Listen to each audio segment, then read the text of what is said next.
Good morning, students of Standard 10th. Today I wish to present a story titled The Necklace, written by Guy de Maupassant.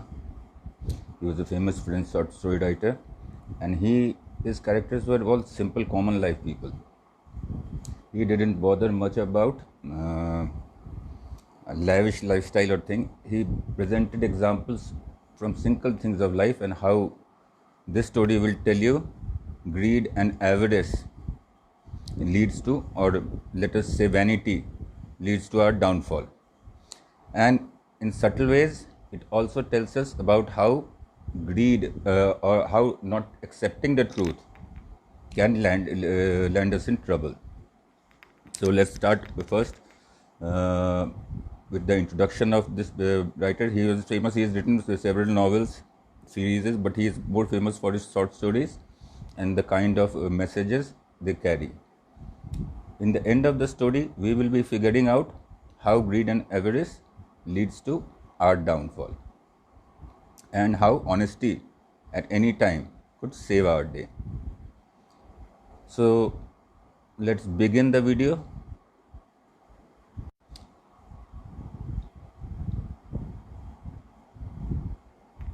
So this is the story, The Necklace, written by Guy de Maupassant. Long time ago, one of the most pretty and charming girl was born.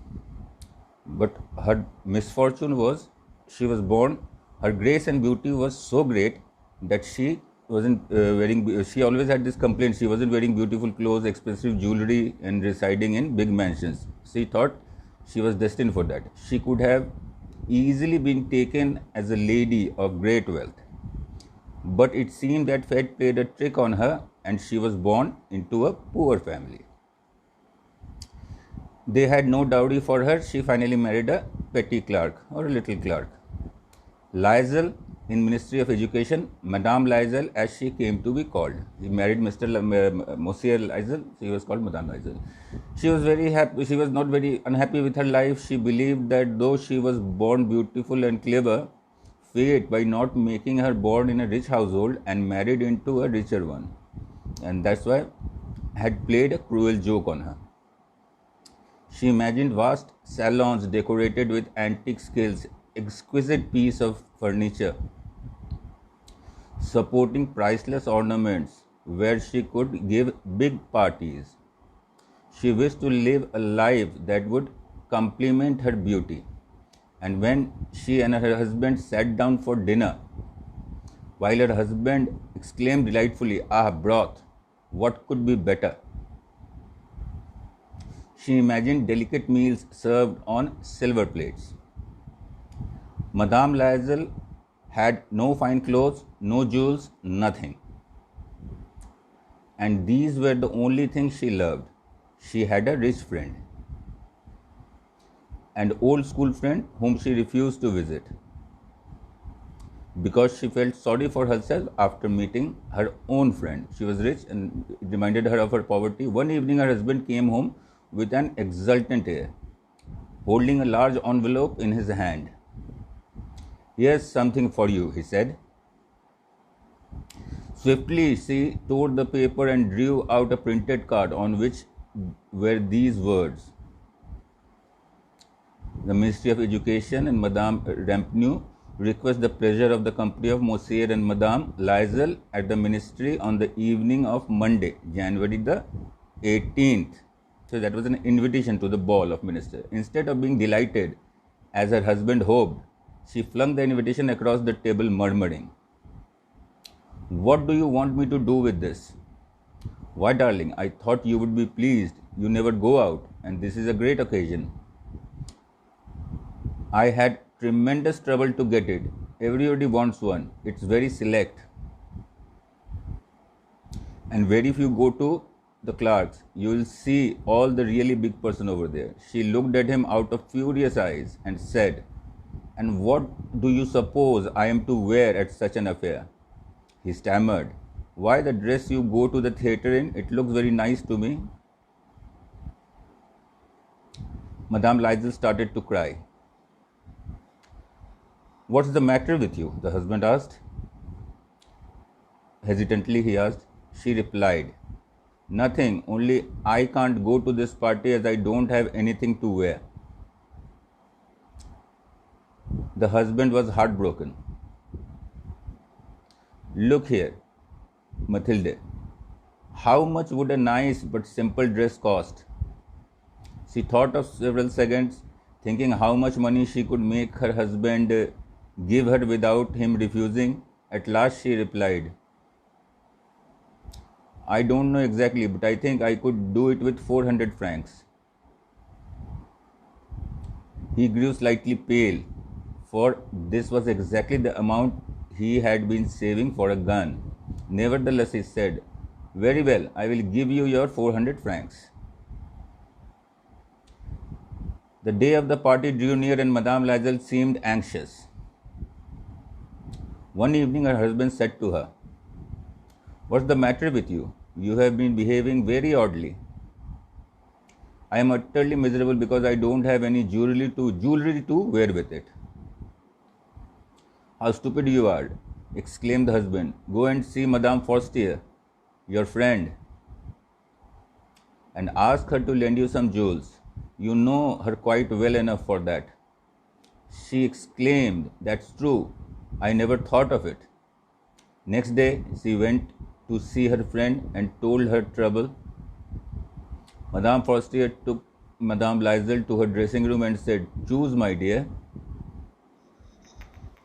Madame Lazel finally chose a superb diamond necklace which she wore with her gown.